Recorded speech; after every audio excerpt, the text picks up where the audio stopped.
Откашливатель корейской фирмы Seoul Pacific Comfort Koch модификация 2.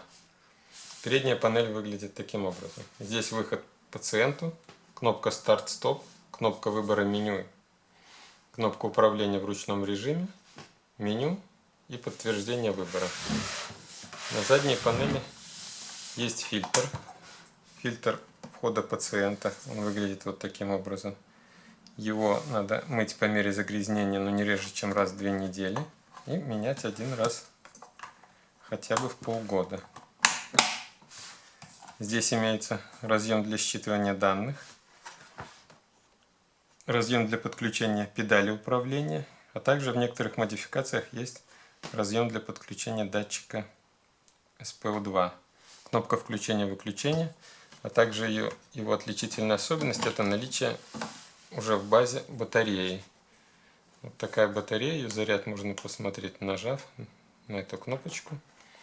То есть это батарея, срок выполнения процедуры зависит от выбранного режима, а также от ресурса, как батарея использовалась. Также имеется вот такой кронштейн, на который можно опустить контур при проведении. Вот таким образом, если он нам пока не нужен. У аппарата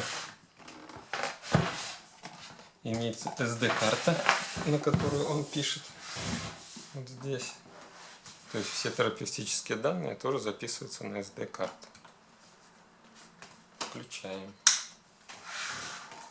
Сборка контура происходит так же, как у любого откашливателя. Фильтр низкого сопротивления, контур. С другой стороны контура переходник 22×22, маска анестезиологическая. Экран выглядит вот таким образом. Здесь показывает режим, который установлен. Это до 9 установок можно вносить у него. Заряд батареи, SD-карта, разблокирован или заблокирован экран. Разблокировка или блокировка происходит одновременным нажатием на кнопочки вот эти. Держим несколько секунд, замок закрыт. В таком положении все эти кнопки не работают, за исключением вот этой, которая включает процедуру, и дальше она происходит. Разблокируем таким же образом, держим некоторое время, замочек открывается. Так, далее на экране показывает, здесь показывает, что осцилляция на вдохе включена, осцилляция на выдохе не включена. В ручном режиме нет синхронизации со вдохом пациента. Параметры осцилляции здесь: частота и амплитуда, давление выдоха, давление вдоха и текущие данные, которые были. Также он может подавать поток на вдох в 3 уровнях: низкий, средний или высокий. Входим в меню. Основные данные в первой строчке меню, остальные — это запись и работа с SD-картой, стирание данных, даты, время и прочее не столь важные вещи. Вот, входим в меню. 9 предустановка. Можем ее поменять. Варианты могут быть такие: ручная, режим перкуссии, нет никаких установок, либо автоматическая. Например, будет автоматическая. Дальше каким образом будет выводиться на экран.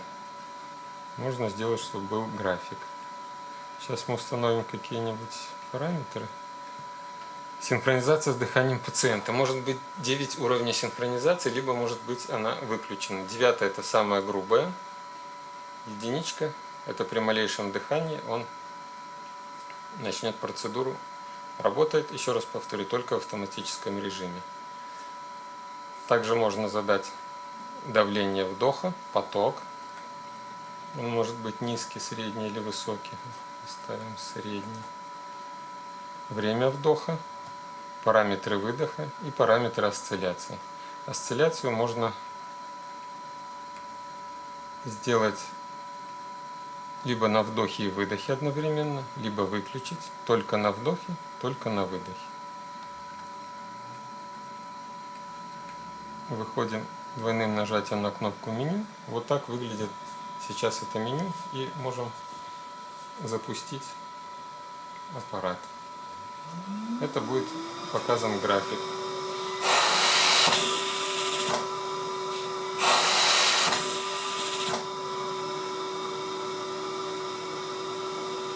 Выключаем нажатием на кнопку паузы.